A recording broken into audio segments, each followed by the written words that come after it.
함께 말씀 하나 선포하고 찬양 시작하겠습니다. 로마서 5장 8절입니다. 함께 읽도록 하겠습니다. 시작. 우리가 아직 죄인 되었을 때 그리스도께서 우리를 위하여 죽으심으로 하나님께서 우리에 대한 자기의 사랑을 확증하셨느니라. 아멘. 우리 한 번 더 읽도록 하겠습니다. 시작. 우리가 아직 죄인 되었을 때 그리스도께서 우리를 위하여 죽으심으로 하나님께서 우리에 대한 자기의 사랑을 확증하셨느니라. 아멘. 그리스도께서 죽으심으로 하나님께서 우리에 대한 사랑을 확증하셨습니다. 우리 그 사랑을 함께 찬양하며 나아갑시다.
주의 사랑 이 사랑은 결코 변치 않아 모든 계절 돌보시네 푸른 마르고 꽃을 시그나 주의 말씀은 진실해 쉴 수가 없으신 주만 바라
나의 사랑 너는 어여쁘고 장기하다 너는 보석보다 귀하다 내가 사랑스럽지 않을 때 너를 온전히 사랑하고 너와 함께하며 내가 완도라 나의 사랑 너는 어여쁘고 장귀하다 어느 보석보다 귀하다 내가 사랑스럽지 않을 때 너를 온전히 사랑하고 너와 함께하며 내가 완도라 주의 사랑 주의 사랑 이 사랑은 결코 변치 않아 모든 계절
우리가 당신의 나라와 그 뜻을 위하여 오늘도 그 삶을 드리기 원한다고 우리 함께 고백하며 나아가겠습니다.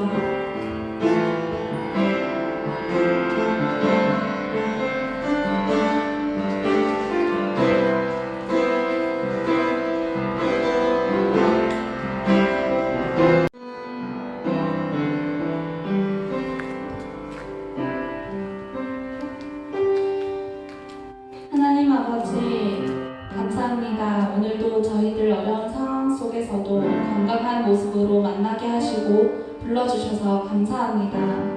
코로나19로 아직 물리적인 경계로 인해 일상생활에 어려움을 겪고 있습니다. 하나님, 그렇지만 이 가운데에도 하나님은 여전히 우리 가운데 이미 놀라운 사랑과 관심으로 지켜 보호해주고 계시며 무엇보다 그리스도 가운데 평안하기를 간절히 원하고 계신 또한 우리가 더 깨닫기 원합니다. 하나님, 주께서 이미 이 세상에 오셨고 이미 부활하셨고 그래서 우리에게 유일하고 참 소망이 되어주셨음에도 불구하고 우리는 연약해서 예수님만을 붙들기를 오히려 두려워하고 의심을 품으며 어쩌면 이 정도는 당연히 해결이 되리라 생각했는데도 그렇게 되지 않았을 때 불만을 가지며 씩씩거릴 때도 있습니다. 하나님, 우리 연약한 자들이 이 세상 그 무엇과 비교할 수 없는 분이 오직 주 예수 그리스도며 우리가 붙들면 붙들수록 큰 평안을 거하게 하시는 것을 우리가 깨달아 알기 원합니다. 주님, 우리가 앞서 찬양했듯이 우린 도무지 주를 볼 수 없는 존재들인데도 불구하고 주님만을 온전히 붙들지 못함을 죄송히 여기며 오직 예수님만을 붙들기를 간절히 바라게 되어가는 우리 청년부 지체들이 되어가기를 원합니다. 하나님, 이 시간 말씀 듣기 원합니다. 이 자리에 함께한 지체들과 자리는 못하였지만 영상으로 마음으로 동참하는 모든 지체들까지도 오직 주께로부터 흘러나오는 달콤한 말씀, 오직 예수 그리스도를 맛보고 누리며 한 주간 잘 살아갈 수 있도록 인도하여 주시옵소서. 이 모든 것 감사드리고 예수님의 이름으로 기도드립니다.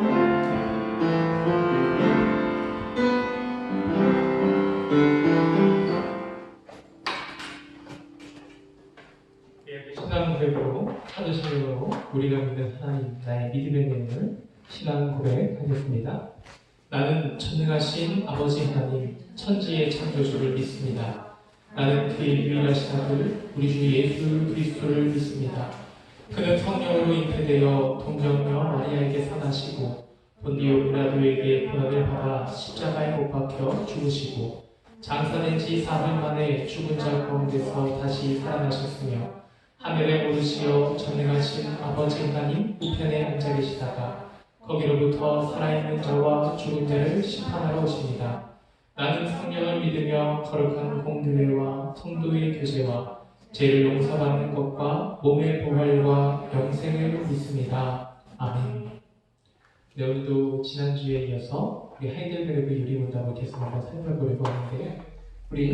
제가 문답 드리고 답변하면서 오늘도 계속해서 하이델베르크 유리문답 1분 통해서 하나님의 사랑 우리가 살피기 원합니다. 살아서나 죽어서나 당신의 유일한 위로는 무엇입니까? 답하겠습니다. 시작. 살아서나 죽어서나 나는 나의 것이 아니요 몸도 영혼도 나의 신실한 구주 예수 그리스도의 것입니다. 그리스도께서는 그의 보혈로 나의 모든 죄값을 완전히 치르고 나를 마귀의 모든 권세에서 해방하셨습니다. 또한 하늘에 계신 나의 아버지의 뜻이 아니면 머리털 하나도 땅에 떨어지지 않도록 나를 보호하시며 참으로 모든 것이 협력하여 나의 구원을 이루도록 하십니다. 그러므로 그의 성령으로 그분은 나에게 영생을 확신시켜 주시고 이제부터는 마음을 다하여 즐거이 그리고 신속히 그를 위해 살도록 하십니다. 아멘. 우리 처음 슬라이드로 한번 넘겨주시겠어요? 네. 우리가 지난주에는 살아서나 죽어서나 나의 위로는 무엇인가 하는 서론에 대해서 얘기했습니다. 살아서도 죽어서도 우리가 그 죽어서도 이유를 믿을 수 있는 것 믿게 해주시는 하나님의 은혜입니다 라는 얘기를 한번 했었고, 그리고 우리의 위로 받아야 될 상태, 어떤 문제가 있는 상태라 했죠. 그 상태의 문제를 우리는 죄와 사망의 문제다라고 하였습니다. 이 세상에 죄도 있고 악도 있고 거기서 나오는 나쁜 것들이 많이 있기에 우리에게는 죄의 문제, 사망의 문제가 있습니다. 라고 했고 그분이 구주 예수 그리스도, 우리의 구주 되시는 그리스도께서 우리를 건져주시니 이 어려운 세상 내가 내 책임으로 내가 나의 주인 되어서 내가 주관하는 게 아니라 나보다 크시고 나보다 지혜로우시고 나보다 신실하시고 나보다 나를 더 사랑하시는 예수님이 내 주인 되시니까 그것이 나의 위로입니다. 라고 말씀을 나눴던 것 같아요.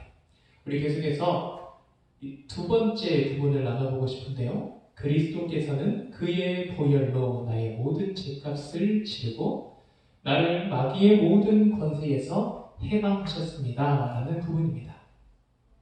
우리 이 부분을 제가 슬라이드 뒤편에 색을 조금 칠해놓은 게 있는데요. 제일 뒤쪽으로 감사합니다. 그리스도께서는 우리를 자기의 것 삼으시기 위해서 이러한 사역들을 하셨습니다. 지난주와 좀 겹치는 내용일 수도 있는데요. 그분의 보혈로 나의 모든 죄값을 완전히 치렀다. 값을 주고 나를 샀다라는 거예요. 값을 주고 나를 샀기 때문에 내가 누구의 것이라고요? 예수 그리스도. 값 주신 분의 것이다 라고 합니다. 이 말에서도 전제를 하는 게 있습니다. 우리 교회에 올 때요. 교회는 참 사랑이 중심이 되어 있고 사람을 품어주는 교회인데요. 그런데 교회에서는요. 참 하기 어려운 말이지만 꼭 해야 하는 말이 있습니다. 그게 뭐냐면 죄에 대한 이야기입니다. 지난주에도 했었지만 저는 이번 주에 마음이 좀 어려웠어요. 우리 나의 죄값이라는 이 부분을 나눠보아야 될 텐데 제가 어찌 여러분들을 정죄하겠습니까? 정죄할 마음은 추호도 없고 나는 정죄할 수도 없습니다. 왜냐하면 우리 주 예수 그리스도께서 우리가 정죄당하지 않게 하시려고 자신이 죽으셨기 때문입니다. 그래서 성경은 누가 정죄하겠느냐라고 합니다. 우리를 정죄받지 않게 하려고 예수 그리스도께서 죽으셨는데 누가 정죄를 하겠어요? 그렇지만 우리는 정해야 합니다. 우리가 나의 죄값을 가지고 있다는 걸 이야기해야 합니다. 왜 그러냐면요. 하나님의 구원이라는 것이 존재하기 위해서는 구해줘야 하는 상태잖아요. 구원받아야 할 그 상태를 파악해야 되기 때문입니다. 우리가 몸이 아픈지 모르면 병원 안 가죠. 감기는 기침으로 표현이 되는데 깊숙이 암이 있어요. 암은 초반은 티가 잘 안 나죠. 깊숙이지만 우리가 그것을 알기 전까지는 잘 크게 내버려 둡니다. 그런 것처럼 우리의 죄의 문제도 우리가 모르고 그저 있다면 교회 다니면서 즐거움을 많이 누릴 수 있어요. 성도의 교제라는 이름하에 커뮤니티 속에서 하나님의 능력, 기도의 응답을 맛보며 우리는 기쁠 수 있는데요. 그런데 반드시 지나가야 하는 나의 죄가 있다라는 그 확인. 저도 지식으로는 꽤나 오래전부터 알았어요. 더 어릴 때부터. 지금보다도 더 키가 작았을 때 그때 알았어요. 그런데 이후에 제 성장이 멈추고 나서 제 영혼이 성장하는 계기가 있었는데요. 그게 바로 정말 내가 죄인이구나 라는 게 그냥 생각 속에서 그렇다 사도신경으로 고백하는 그게 아니고요. 막 뼛속까지 막 느껴지는 그런 일이 있었어요. 그게 아주 자연스러운 신앙생활 가운데 그렇게 되고 나의 죄인된 본성을 확인하면서 그렇게 되었는데 그래서 그 이후에 내가 하나님이 더 잘 보이더라고요. 나를 사랑하시는 하나님이 내가 이런데 나를 사랑하신다 하는 걸 보니까 너무 감사하더라고요. 이전에도 저는 하나님을 좋아했어요. 기도하면 기도를 들어주시는 분이시거든요. 그분이 나를 사랑하시는 것 같았어요. 그런데 제가 죄인인지 알고 나니까요. 하나님이요 너무 좋으신 분이신 거예요. 저를 사랑하신다 하시는 하나님의 사랑이요 너무 훌륭한 거예요. 표현하기가 좀 그런데요. 훌륭하다는 말로 표현하기도 그렇지만 너무 최고인 거예요. 그래서 저는 어느 정도의 부담감을 가지고서라도 어느 정도의 미안함을 가지고서라도 나의 죄라는 이야기를 꼭 했으면 합니다. 제 사랑하는 아들에게도 이런 얘기를 꼭 해주고 싶듯이 우리 사랑하는 영적 자녀된 우리 청년부 지체들에게도 나의 죄값이라는 이야기를 해보고 싶습니다. 여기서 우리가 그리스도께서 우리를 값주고 사셨을 때 분명히 말합니다. 남의 죄값, 세상의 죄값 아니고요. 나의 모든 죄값이랍니다. 일단은 나랑 관련이 있다고 합니다. 나에게 직접적인 관련을 지었어요. 그리고 모든 죄값, 모두라는 건 복수인데요. 한 개가 아니라는 거죠. 모두. 그리고 죄값. 죄값은 단순하게 두 가지 정도를 표현합니다. 일단 죄가 있고요. 죄가 있으니까 죄에 대한 대가인 값이다. 우리에게 일단 성경은요, 너 죄 있다라고 말씀을 합니다. 우리에게 나의 죄가 있다라고 말씀을 합니다. 그런 부분에 대해서 우리는 처음엔 참 거부 반응이 들 수가 있습니다. 저도 그랬거든요. 오늘 말씀 들으시는 우리 청년부 지체들 가운데도 오늘 이야기가 참 불편할 수도 있어요. 불편한 진실인 것처럼 이것은 불편한 진리이기는 합니다. 나에게 죄가 있다는데 나는 경찰에 잡혀갈 일이 하나도 없는데 그리고 나는 선량하게 살아가는 사람인데 그런데 성경은 나도 모르는 죄를 이야기하고 있는 거예요. 성경은 나더러 죄가 있다 합니다. 우리는 교회를 다니니까 그냥 그런 줄 알고 그렇다 하고 인정하고 하나님 믿으니까 그렇다 하고 다녔지만 내가 진짜 죄인인지 내가 정말로 하나님께 심판받아 마땅하다라고 표현하는데 그래도 이건 좀 아닌지 아니다 하는지 그것은 나도 잘 모르겠습니다. 그런데 여기서는 성경에서는 나의 모든 죄값을 계속 이야기합니다. 죄가 있다라고 얘기하고 죄에 대한 값도 있다라고 얘기합니다. 그래서 성경을 찾아보면 죄에 대한 값, 죄의 삭슨, 죄 지으면 일하고 뭐 받죠? 돈 받죠? 머니를 받듯이 죄를 지으면 거기에 대한 삭시에 따라 그런데 그것은 사망이다. 죽음. 우리는 이 죄에 대해서 무엇인가? 그것이 무엇이길래 왜 나에게도 있다는 거지? 나는 잘 인지하지 못할 수도 있는데 인지할 수도 있지만 그 죄가 무엇인지 한번 깊게 살펴봐야 될 것 같아요. 성경이 말하는 죄가 대체 뭔데 왜 나보고도 그러는 거냐 이거죠. 죄는요 사실 법이 있기 때문에 죄라는 것이 나오기도 합니다. 윤리 속에서도 우리가 저건 정말 아니다 그런 일들이 있지만 죄라는 정식적인 항목이 나오려면요 법원에서 나오려면 법원 얘기죠. 법이 있어야 돼요. 그래서 성경에 볼 때도 죄는 율법의 정함으로 나왔다라고 해요. 율법이 있어서 우리가 죄를 알았더라 하는 거죠. 하나님이 주신 말씀, 하나님이 세운 법, 율법이 있어서 그 율법과 다른 것을 보고 율법에 어긋나는 것을 보고 죄가 있는 것을 알았더라 했어요.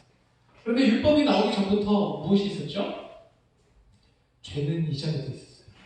율법은 이스라엘 백성들이 출애굽하고 난 뒤에 하나님께서 그 백성들과 자기의 관계를 만들 때에 주셨어요.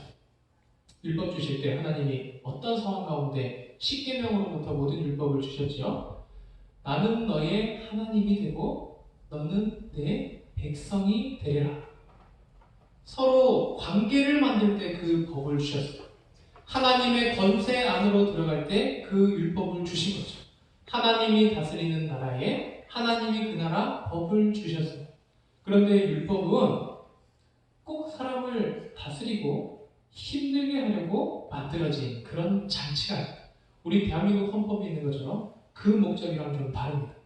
이전에도 한번 말씀드린 적이 있었지만 법이란 건 근본적으로요 그 나라 사람에 대한 형상을 그리고 있는 거예요. 대한민국 법은요, 이 나라 사람들이 대한민국의 국민으로서 이런 삶을 살기를 바람을 담아놓은 법이고요. 하나님 나라의 율법은요, 하나님 나라 백성들이 하나님 나라 사람답게 살아가죠. 그대로 말하면 하나님의 형상으로 살아가기를 바라며 하나님이 주신 법이었어요. 그러니까 율법과 다르다는 건 뭡니까? 율법과 다른 우리, 율법이 어려운 우리, 율법이 답답한 우리. 왜 율법이 우리에게 맞지 않는 옷이 되었을까요? 우리의 형상이 달라졌다는 거죠. 달라졌다. 그것을 바로 성경은 타락이라고 얘기합니다. 타락. 우리의 형상이 달라져서 하나님의 형상으로 보여주는 율법과 너무나 어긋난 삶, 그 율법과 다른 삶, 율법 때문에 불법이 되는 삶이 우리의 형상이 달라졌기 때문이다 합니다. 그러나 그 전부터 죄는 있었다고 말씀하셨죠? 죄는 없었던 때가 있긴 합니다. 언제 없었죠? 하나님이 세상을 지으셨다가 아담이라는 우리의 선조가 범죄하기 전까지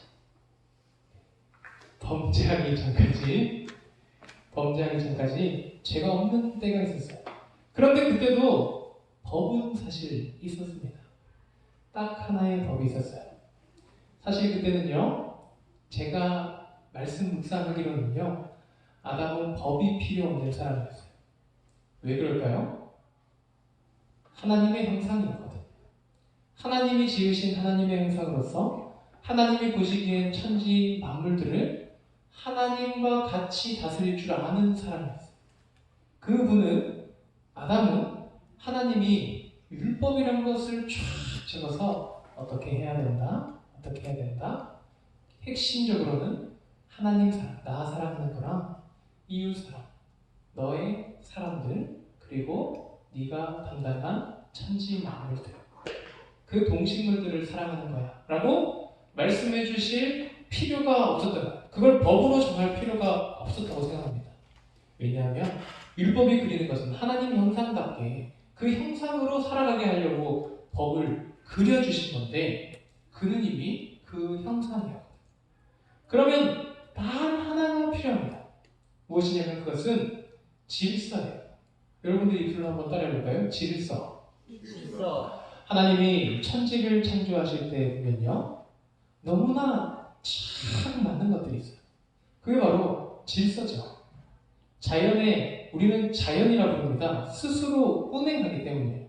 그런데 그것들은 하나님이 창조하셨다는 관점으로 볼 때에 스스로 운행하는 것처럼 우리가 볼 수밖에 없도록 순리에 따라 질서 있게 움직이기 때문에, 자연의 법칙, 그것이 바로 하나님 지으신 질서였어요. 우리 지구가 질서 가운데 공존하고 자전하죠. 그 질서가 무너져 내려가면 어떻게 됩니까? 지구가 종말한다고 하죠. 자연계가 파괴된다 합니다. 중력이 무너지고요. 그리고 태양이 질서가 없어지면 어떻게 될까요? 기상이변이 오겠죠. 그러면 또 지구의 생명체들이 괴로움을 받겠죠. 지구에는 질서가 있어요. 하나님 지으신 창조물에는 질서라는 것이 있습니다. 그리고 하나님은 그 질서 한가운데에 사람을 만물들과 하나님 사이에 한 질서로 세우셨죠. 하나님을 대신해서 천지 만물을 돌보는 사람, 경작하고 다스리는 사람, 그렇게 그에게 일정한 권한, 많은 권한을 주시면서 그에게 하나님의 형상다운 일을 하도록 맡기셨습니다. 그러면서 딱 하나 질서를 둘 사이에 세우셨는데, 나는 너의 하나님이고 너는 나의 아들이다 라는 거예요. 너는 나의 딸이다. 아담과 하와에게 하나님이 주신 질서가 그것이었어요. 그러면 우리가 나의 하나님을 받드는 그 반응은 뭐죠? 그분을 나의 하나님, 그분을 나의 신, 그분을 나의 다스리는 자로 받드는 증거는 무엇입니까? 그분의 말을 따르고 있다라는 거예요. 그분의 말을 따르고 있다. 그런데 생각해보면 아담은 특별히 하나님이 일일이 명령해서 무언가 시켜서 사랑 안 하니까 사랑 좀 해라, 사랑 좀 해라. 내가 너한테 사랑한 것처럼, 이 천지 만물 다 허락해 준 것처럼 너도 좀 사랑해라. 이렇게 책망하거나 잔소리하실 필요는 없었던 것 같아요. 그래서 그 법이 심히 짧습니다. 알아서 잘하니까. 다만 나와 너희의 관계를 알 수 있는 정도만 주신 것 같아요.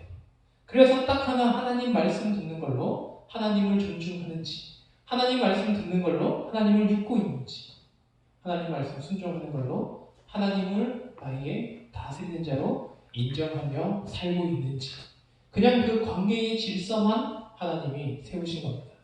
그 질서를 이 말로 세우셨어요. 선악을 알게 하는 나무의 열매는 먹지 마.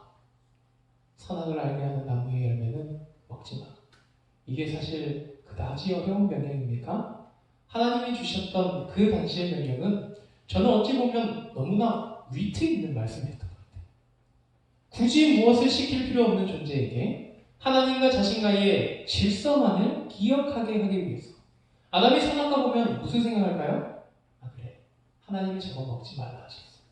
나의 위에 그가 모든 만물들을 하나님 대신해서 다 다스리고 만물이, 동물과 식물이 그에게 순종하고 또 그에게 먹거리를 제공했을지라도 나는 누구의 말을 들어야 되는 사람입니까?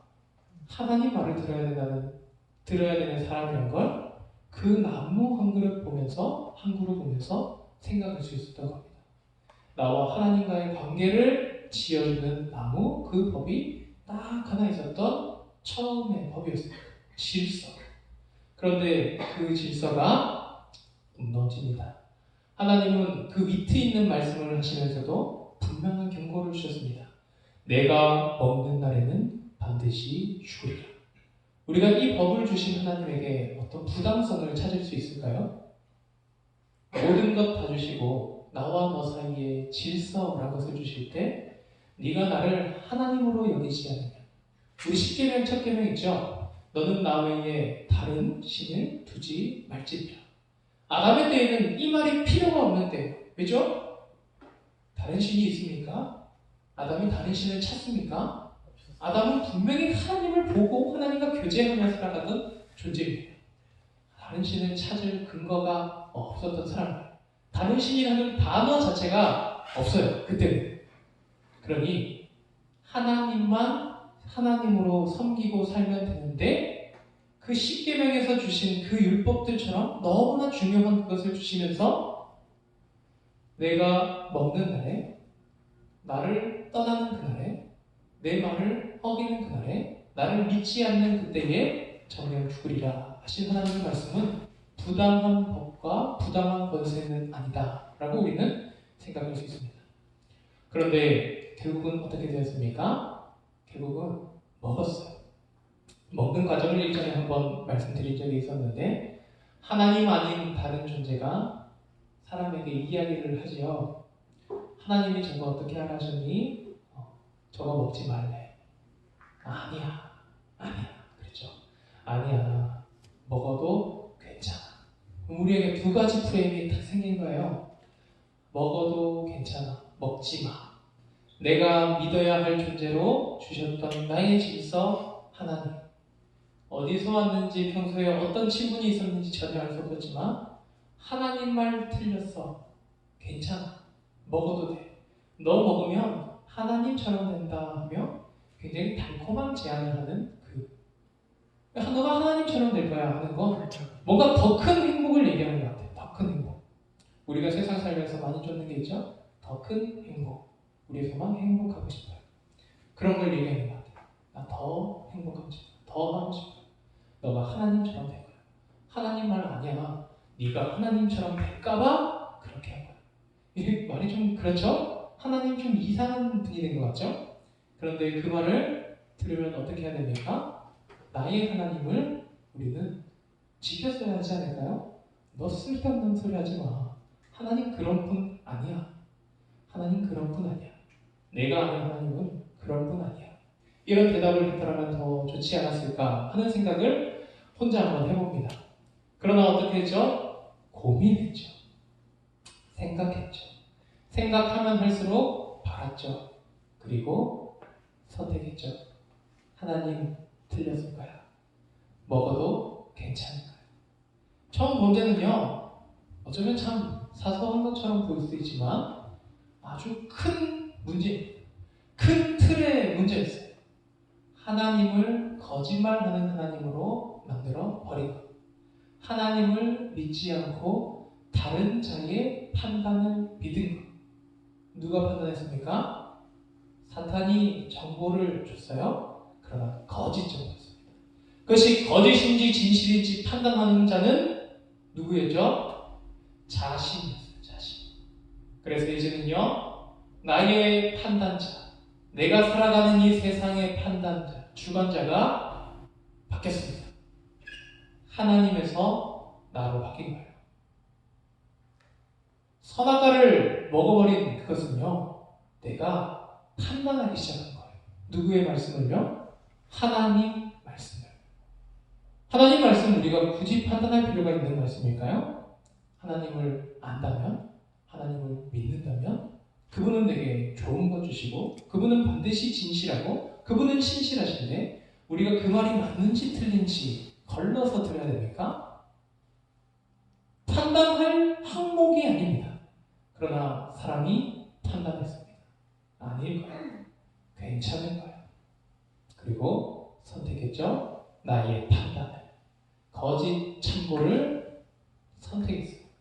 그렇게 사람은 하나님을 하나님으로 섬기는 것에서 나와서 자신을 하나님과 동일 선상에 올리는 수준까지 높여버렸어요. 그래서 최초의 우상은 자기 자신이라고 할 수도 있겠습니다. 그렇게 사람은 하나님의 말씀을 판단하기 시작했습니다. 신약 성경에서도요, 사람들더러 이런 얘기를 예수님께서 하신 적이 있어요. 마태복음 20장 얘기인데 제가 한번 읽어드리겠습니다. 마태복음 20장 1절부터 16절에 천국은 마치 품꾼을 얻어 포도원에 들여보내려고 이른 아침에 나간 집주인과 같다라고 예수님은 말씀하셨어요. 이른 아침에 포도원에 일꾼을 구하려고 나갔어요. 그 주인은 얘기합니다. 하루에 한 데나리온씩 품삯을 줄 테니 우리 집 포도원에 와서 일하시라고. 그래서 사람들이 모여서 일을 했어요. 그리고 또 시간이 되어서 또 시간이 좀 지난 뒤에 제3시라는 시간에 또 갔어요. 장터에 노는 사람이 있는 거예요. 그거 놀지 말고 일이나 좀 하세요. 1데나리온 오늘 품삯입니다. 줄게요. 데리고 왔습니다. 그리고 제6시에도 그렇게 하셨어요. 시간 차이가 계속 나죠? 제9시에도 갔습니다. 심지어 제11시에도 일이 거의 다 끝나가는데도 노는 사람들이 있는 거예요. 거기 놀지 말고 일하세요. 오늘 품삯 1데나리온입니다. 하루 오늘 일한 사람들 1데나리온 주겠습니다. 라고 해서 일꾼들이 왔어요. 마지막으로 사람들은 굉장히 기분 좋게 왔죠. 거의 꽁돈같이 되지 않았을까요? 그렇게 얼마 수고하지 않은 자들도, 수고를 많이 한 자들도 일이 다 끝난 뒤에 주인 앞에 왔습니다. 계산을 합니다. 10절에 보면 먼저 온 자들이 와서 생각했어요. 난 더 주겠지? 더 받을 줄 알았더니 그들도 한 데나리온씩 받은지라. 그리고 받은 후에 집주인을 원망했대요. 와, 저 사람도 주면서 우리 저 사람도 1데나리온 주고 나도 1데나리온 주는 게 말이 됩니까? 근데 이 사람들 말이 좀 되는 것 같아요. 저는 우리가 생각하는 공평, 시간을 이만큼 투자했는데 왜 이 시간에 대한 값을 이만큼 쳐주지 않느냐 하는 그런 말인 것 같아요. 제법 공평한 부분이 있을 수 있는 것 같습니다. 그런데 주인이 이렇게 이야기합니다. 주인은 그중 한 사람에게 대답합니다. 이르되 친구여, 내가 내게 잘못한 것이 없다. 내가 당신에게 잘못한 것이 없습니다. 내가 나와 한 데나리온을 약속하지 않았느냐라고 했어요. 주인은 약속한 대로 했대요. 그 사람은 계속 따졌어요. 나중에 온 이 사람들은 1시간밖에 일 안 했거든. 일 안 했는데 우리는 종일 수고하면서 더위를 견디면서 그래놓고 우리랑 똑같단 말입니까? 라는 걸 부담하는 거예요. 주인을 지금 부담한 자 만들려고 합니다. 그런데 주인은 나는 당신에게 잘못한 것이 없답니다. 우리 생각에 누가 좀 더 옳은 것 같죠? 주인은 말합니다. 내가 약속한 것이 1데나리온 아닙니까? 나는 약속한 것대로 주었습니다. 여러분, 당신 것만 가지고 가십시오. 나중 온 이 사람들에게 제가 똑같이 주는 것은 제 뜻입니다. 라고 그랬어요. 15절에 아주 결정적인 말을 하는데요. 내 것을 가지고 내 뜻대로 할 것이 아니냐. 내가 선함으로 내가 악하게 보느냐. 지금 주인은 어떤 사람이죠? 악한 사람입니까? 공평함을 해친 사람입니까? 약속을 어겼습니까? 신실하지 않았습니까? 아니요. 그 주인이 처음 하루 일당 1데나리온이라는 것은 그 시대 표준입니다. 주인은 준수하게 일을 한 자에게 마땅한 삭을 주었어요. 그러나 덜 일한 자에게도 자비를 베풀었죠. 받을 자격이 없지만 받을 자격이 없는 것은 분명합니다. 그들은 덜 수고하였어요. 덜 수고하였어요. 덜 견뎠어요. 그렇지만 주인은 주고 싶은 마음의 자비가 있어서 내 것으로 그것을 줬어요. 1데나리온 똑같이. 그것은 주인이요. 악한 사람이라서가 아니고 선한 사람이라서 그렇게 한 거라 합니다. 어느 정도 이해할 수 있죠? 그러면 하나님은 어떨까요? 죄를 덜 지은 우리가 있어요. 그리고 교회를 오래 다니면서 수고한 사람이 있어요. 어쩌면 교회 뼈가 빠지면서 하루 종일 봉사하고 섬기는 사람이 있어요. 그에게 하나님은요, 구원을 약속하셨어요. 믿음으로 사는 자에게 구원을 약속하셨어요. 그런데 우리가 살다 보면 이런 이야기를 듣습니다. 흉악한 범죄자. 뉴스 보고 그 사람이 감옥 갈 때만 해도 진짜 주님 다시 오셔야 된다. 어떻게 세상이 저런 죄가 있는가 하는 그 주인공, 그 범죄자, 그 사람이 예수 만났더라 하는 이야기 들을 때 있습니다. 나보다 훨씬 죄가 많습니다. 우리 그렇게 생각해요. 우리 지금 세상의 법이 그렇게 있기 때문에 그 법 안에서 그는 나보다 훨씬 죄가 많습니다. 아무리 봐도 내가 그보다 좀 나은 것 같아요. 그리고 이제 막 교회 와서 아무 수고도 하지 않는 사람들도 그에게도 하나님은 어떤 걸 주시죠? 나에게 주시는 걸 똑같이 주세요. 생명, 구원 똑같이 주십니다. 그런데 누가 거기다 대고 하나님께 말하겠습니까? 하나님, 제가 더 수고했는데 이 사람 이거 주면 안 되는 거 아닙니까? 저한테 더 줘야 되는 건 아닙니까? 라고 물으면 그것이 정당합니까? 하나님을 정당하지 않다고 소원하는 게 맞나요? 혹은 하나님, 저 죄인이 구원받는 게 맞습니까? 요나도 그런 일이 있었어요. 성경에 보면 요나 아시죠? 물고기 뱃속의 요나. 우리 민족을 괴롭히던 니느웨. 악인인데 하나님, 저 사람들 회개한다고 받아주는 게 말이 됩니까? 하나님한테 막 따졌어요. 끝까지 화냈어요. 요나서 4장 끝날 때까지 보니까 요나는 화내다 끝났어요. 그렇게 하는 것이 정당할까요? 하나님에게는 생명이 있습니다. 하나님에게는 생명이 있습니다. 그런데 그 생명을 하나님은 부당하게 주셨습니까? 공의롭지 않게 주셨습니까? 하나님은 자기 능력에 따라 자기에게 있는 생명을 자기 자비에 따라서 이 사람에게도 주셨고 더 큰 세상의 죄를 더 크게 지었을지라도 하나님 앞에서는 그 죄가 어떻게 헤아려질지 저는 잘 모르겠습니다만 하나님은 내가 보기에 더 큰 그 죄인에게도 자기의 안에 있는 그 생명을 자비로 주기를 바라시는 좋으신 하나님입니다. 그래서 세상 많은 사람들은 그 하나님을 판단하려 하죠. 하나님 말씀을 판단하려 하죠. 하나님 그러면 안 되는 거 아닌가? 이게 이런데 하나님 맞나? 하나님을 의심합니다. 하나님의 말씀을 판단합니다. 성경이 맞는지 아닌지 봐야 될 것만 같습니다. 지금 그런 마음이 이 세상 가운데 사람을 주관하고 있다면 그것이 무엇이죠? 내가 하나님을 판단하는 자로 서려고 하는 것이죠. 그것은 바로 내가 하나님과의 자리를 내 안에서만큼은 뒤바꿔놓은 거죠. 그렇게 하나님과 사람의 자리를 바꿔놓다 보니까 많은 사람의 삶의 방식이 바뀌기도 하는 것 같아요. 하나님은 우리를 다스리는 자로 그의 자비로운 뜻을 따라 우리에게 섬김을 베풀어 주시고 은혜 베풀어 주시는 왕이시기도 한데 하나님이신데 우리는 동시에 그의 자녀, 그의 백성들로 그분을 위해서 살아가는 삶을 살기도 하는데요.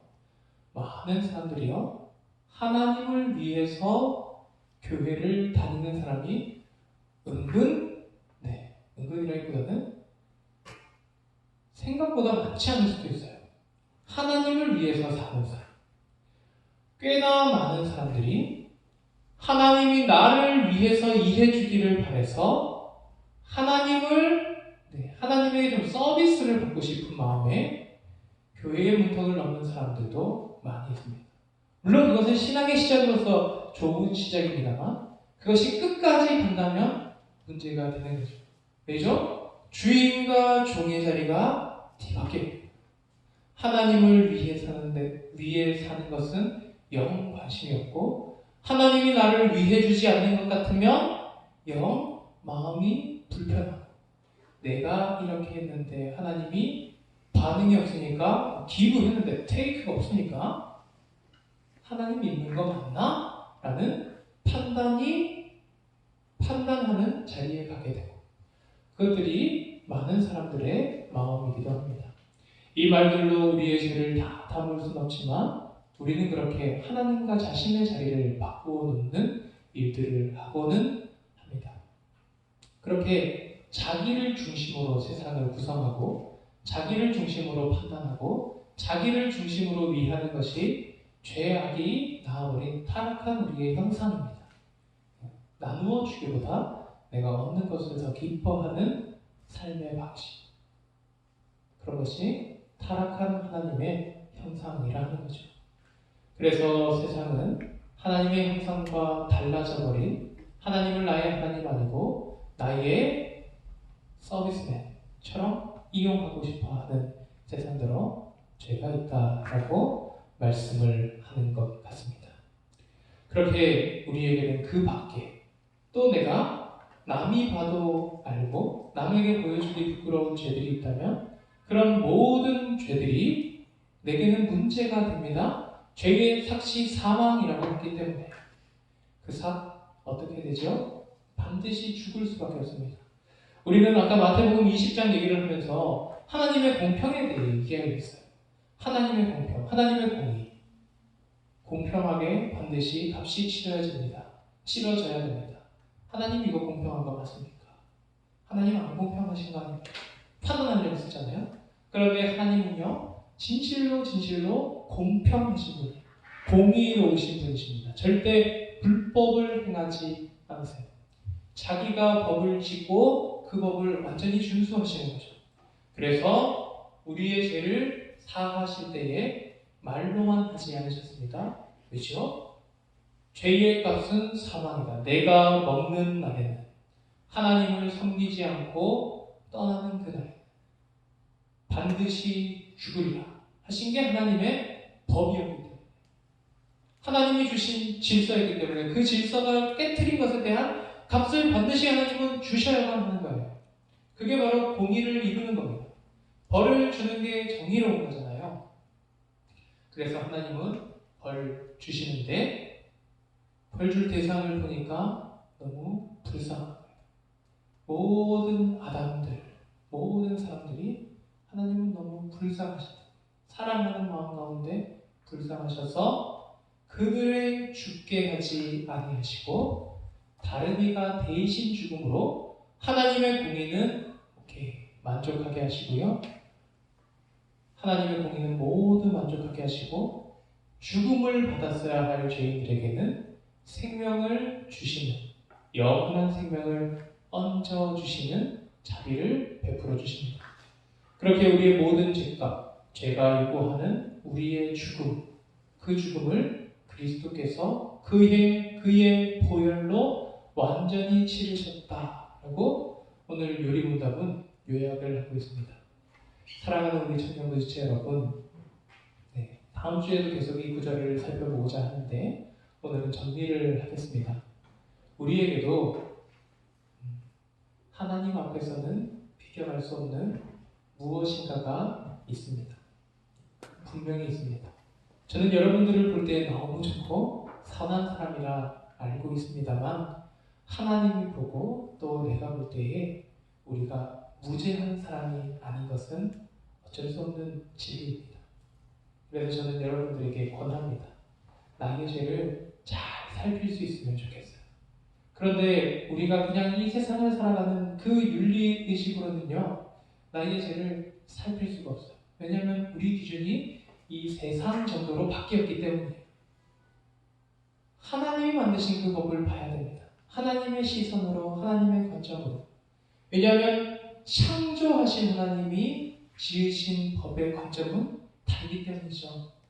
우리는 그 관점 있도록, 그 관점으로 보도록 기도를 해야 합니다. 그 관점은 성령께서 우리 안에 주십니다. 하나님, 성령으로 말미암아 제가 지금도 잘 모르는 저희의 죄 알 수 있도록 해주세요. 이것은요, 나를 쓰레기통으로 처박아 놓는 그런 일이 아닙니다. 내가 죄인되면 신분이 좀 떨어진 것 같잖아요. 벽이 떨어진 것 같잖아요. 그런데 그게 아니에요. 진짜 내가 죄인인 줄 알고 하나님 앞에서 너무 적극적으로 나갈 수 있는 사람이 되었을 때, 너무 기쁘게 나갈 수 있는 사람이 되었을 때, 하나님은 자기 죄를 아는 죄인더러 너는 내 자녀다 라고 말씀해 주셨어요. 내가 나를 아니까, 내가 나를 솔직하게 낮추니까 하나님이 나를 높여주신다 한 것이 주 예수 그리스도 안에서 나의 모든 죄값을 완전히 치르셨다, 그의 보혈로 하신 이 말씀 가운데 포함되어 있습니다. 하나님이 내게 있는 거 다 정리하셨습니다. 그래서 나에게 있어야 할 일은요, 하나님의 도움을 얻어서 이거 있어요 하나님, 이것도요, 이 이야기를 하는 것뿐입니다.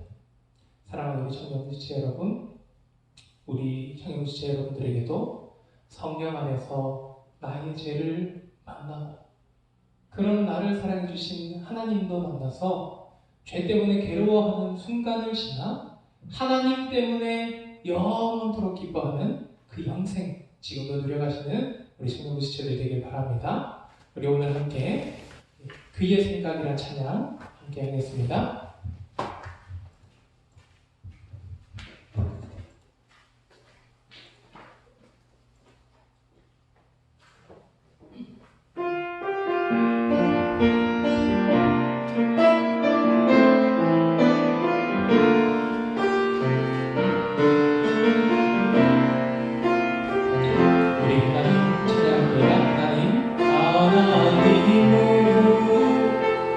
너를 만든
인도하신단다. 그의 생각 셀 수 없고 그의 자비 무궁하며 그의 성실 날마다 새롭고 그의 사랑 끝이 없단다. 우리 이 찬양 가사를 보면요, 하나님이 너희에 대해 나에 대해 어떤 분이시다 하는데, 나에 대해서 어떻게 하시는 정도를 생각해 보면요, 하나님이 보여주신 정도는 아들 예수 그리스도를 십자가에 내어주기까지, 내 피가 아니고 예수 그리스도의 보혈을 다 흘려주기까지 나를 사랑하셨어요. 나를 원하셨습니다. 그렇게 해서 나를 지키셨어요. 그렇게 나를 인도하셨어요. 그렇게 죽은 나를 다시 만드셨어요. 하나님이 우리를 향해서 해주신 일들은 아들 예수 그리스도를 내어주심으로 성령으로 교통하심으로 그분의 사랑을 표현하신 겁니다.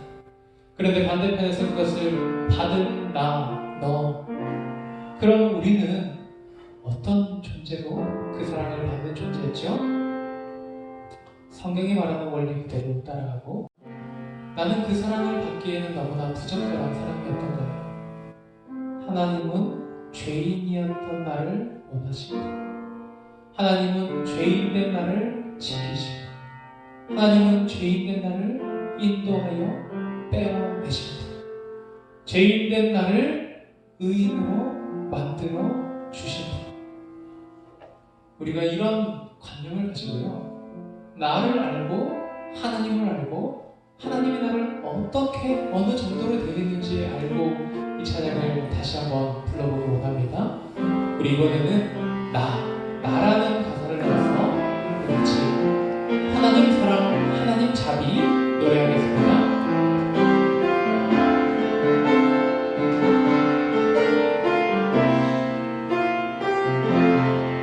하나님은 나를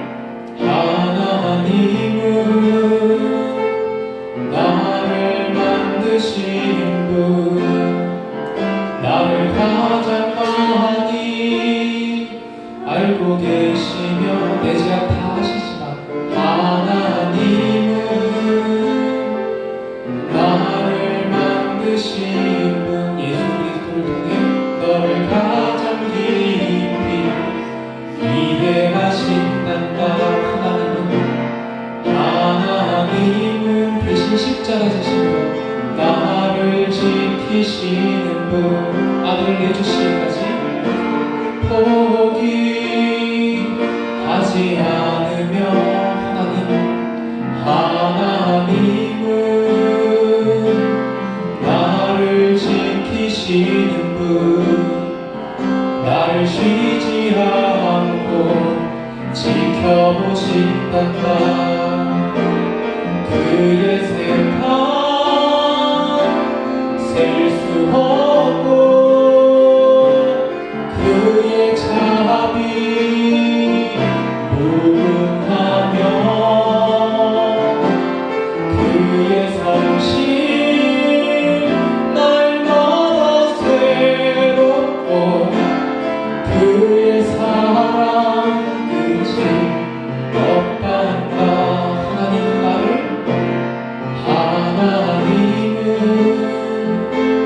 나를 원하시는 분, 아들 주시기까지 너의 세상 그 무엇 그 누구보다 하나님은 나를 원하시는 분, 나와 같이 있고 싶어 하신단다. 하나님은 나를 인도하는 분, 죄악 중에서도 광야에서도 폭풍 중에도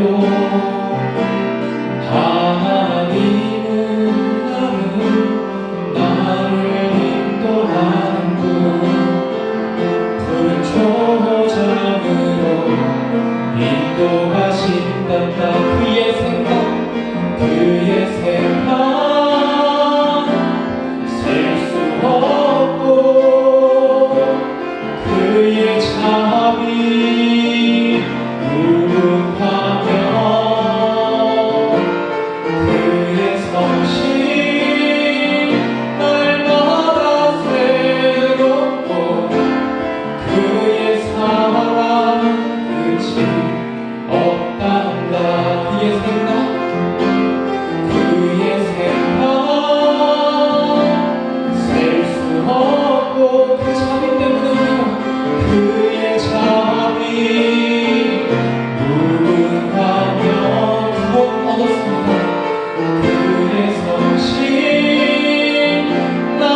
기도해보고 싶습니다. 하나님, 아들 예수 그리스도를 나에게 주시기까지, 나를 살리려고 내 대신 내어주시기까지 나를 사랑해 주셔서 감사합니다.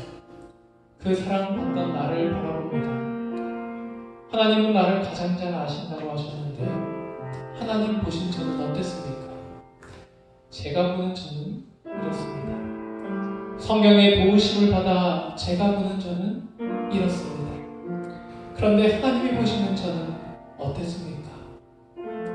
그런 저를 자비로 대해주시고 그런 저를 예수님을 내어주시기까지 사랑해주셔서 그의 보혈로 나의 모든 죄값을 완전히 치르시고 나를 구원해주셔서 감사합니다.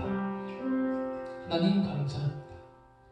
하나님 감사합니다. 우리 이 기도 감사합니다. 이 기도 하나만 이 시간 함께 잠시 하겠습니다. 함께 기도하겠습니다. 하나님 아버지 감사합니다. 주의 성령의 은혜 가운데 하나님에게 비추어 나의 형상이 어떠한지 바라보게 하여 주시옵소서. 나와 하나님이 너무나 달라져 있습니다. 하나님 내게서 하나님의 형상이 조금밖에 보이지 않습니다. 혹은 전혀 보이지 않습니다. 하나님 나를 불쌍히 여겨주시옵소서. 하나님 그 형상을 보여주신 하나님의 법을 통해 내가 얼마나 죄성이 있는 자고 죄를 만들어낼 수 있는 자고 얼마나 하나님께는 관심이 없고 하나님을 위해서 살기 바라지 않고 나를 위해 누군가가 나를 위해 하나님이 일을 하시기만을 바랬으니까 하나님은 그런 나를 아십니다. 나도 이제 성경에 힘입어 그런 나를 바라보기 원하오니 간구합니다. 주여 성경으로 말미암아 하나님의 법으로 나를 비추어 나를 보게 하여 주시옵소서. 그리하여 성경이 말하는 진리대로 나를 보고 나를 인정할 수 있도록 하나님 도와주시옵소서. 내 영혼 깊숙이 그 중심에 있는 죄성 바라보게 하시고 내가 그 죄성으로 알지도 못하게 행해왔던 그 모든 죄의 값들을 바라보게 하소서. 그런데 그게 나에게 있지 아니하고 우리 주 예수 그리스도와 함께 저 십자가에 달려서 나는 괜찮고 주는 죽으신 것을 바라봅니다. 하나님 그렇게 나는 살았습니다. 하나님이 나를 살려주셨습니다. 아들 예수 그리스도를 내어주시고 나는 살았습니다. 하나님 아버지 나에게 하나님 안에 있는 그 생명을 자비로 베풀어 주심을 감사합니다. 하나님이 자비로우신 분이신 줄 알았습니다. 하나님이 공의로우신 분이신 줄 알았습니다. 주의 공의를 따라 자비를 따라 우리가 거기에 하나님을 판단하는 줄 범하지 아니하시고 오직 하나님께 감사로 고마움으로 나아갈 수 있는 주의 자녀에게 살려주시옵소서. 우리가 성경 안에 우리를 바라보게 하신 또 감사드립니다. 우리가 성경 안에 회개하게 하신 감사드립니다. 우리가 성경 안에 십자가의 은혜만 보게 하신 감사드립니다. 우리 성경 안에 주 예수 그리스도의 은혜를 알게 해주신 감사드립니다.